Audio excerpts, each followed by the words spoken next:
ప్రధానమంత్రి శ్రీ నరేంద్ర మోడీ గారు అగ్రకులో ఉన్న పేదలు కూడా ఏ విధంగా అయితే ప్రభుత్వ ఉద్యోగాలు కానీ విద్యా సంస్థలు అడ్మిషన్స్ కానీ లేకపోతే చదువుకోవడానికి ఆర్థిక వివరాలు కానీ అన్ని విషయాలలో చర్చించి ఈ ఈడబ్ల్యూఎస్ రిజర్వేషన్ తీసుకొచ్చి 2 సంవత్సరాలు గడుస్తున్నా కూడా ఇక్కడ ఉన్న కేసీఆర్ గారికి చీమ కుట్టినట్టు కూడా లేదు.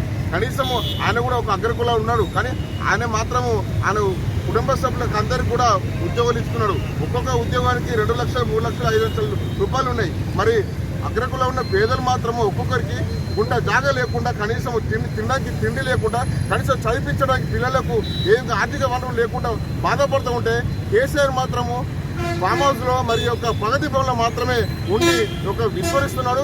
ఇప్పటికైనా అగ్రకుల పేదలు ఆదుకోవాలని చెప్పేసి ఈడబ్ల్యూఎస్ రిజర్వేషన్ తెలంగాణలో ప్రవేశపెట్టాలని చెప్పేసి మేము డిమాండ్ చేస్తాను. ఒకవేళ ఇట్లా నువ్వు ఇట్లా రిజర్వేషన్ ఇట్లా అమలు పరచకపోతే మాత్రము వచ్చే దుబ్బాక ఎలక్షన్ కానీ ఎమ్మెల్సీ ఎలక్షన్ కానీ అదేవిధంగా గ్రాడ్యుయేట్ ఎలక్షన్ కానీ అన్ని ఎలక్షన్లో మీకు తగిన బుద్ధి చెప్తా అని చెప్పేసి మేము హెచ్చరిస్తా ఉన్నాం.